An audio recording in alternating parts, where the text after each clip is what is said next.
অবশেষে চর কাণ্ড নিয়ে মুখ খুললেন নেইমার। নিজের ভুল স্বীকার করে রবিনিও পুত্রের সাথে মীমাংসা করেছেন। তবে বিষয়টিকে গণমাধ্যম অতি রঞ্জিত করে প্রকাশ করেছে মত্তার। সুদ আমেরিকানায় সান্তোস ম্যাচ ড্র করলেও গোল করেছেন ব্রাজিলিয়ান তারকা। দিন দিন নেইমারের পারফরমেন্স ধারাবাহিকতায় বিশ্বকাপ দলে সুযোগ পাওয়ার সম্ভাবনা বেড়েছে। যা রটে তার কিছু হলেও ঘটে। অবশেষে রবিনিও জুনিয়রের সাথে চরকাণ্ড নিয়ে মুখ খুললেন নেইমার। নিজের ভুল স্বীকার করেছেন ব্রাজিলিয়ান তারকা। তবে তার কাছে এসব খেলারই অংশ। হ্যাঁ, আমি আমার মেজাজ হারিয়েছিলাম, তার জন্য ইতিমধ্যে ক্ষমা চেয়েছি এবং আমাদের মধ্যে যা হয়েছে তা ঠিক হয়ে গেছে। যারা ফুটবল খেলে তারা জানে এগুলো খেলারই অংশ। ঈদ আসবে, সাথে ক্যাশব্যাকও আসবে। নিজের বা প্রিয়জনের জন্য কেনাকাটায় এবারও নগদ পেমেন্টে পাচ্ছেন দারুণ ক্যাশব্যাক। তাই যাই কিনুন, পেমেন্ট করুন নগদে।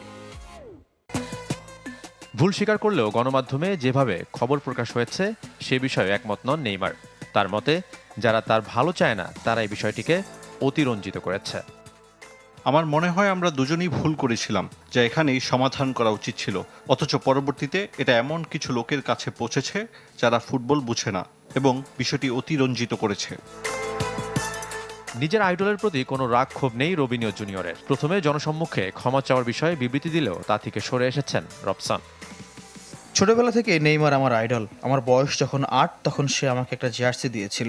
সে জার্সি এখনও আমার কাছে আছে। আমাদের মধ্যে যা ঘটেছে সবকিছু নিষ্পত্তি হয়েছে। দুজনের মীমাংসা হলেও বিশ্বকাপ দলে নেইমারের জায়গা পাওয়া এখনও অমীমাংসিত। সুদ আমেরিকানায় ম্যাচ ড্র করলেও গোল করেছেন ব্রাজিলিয়ান তারকা।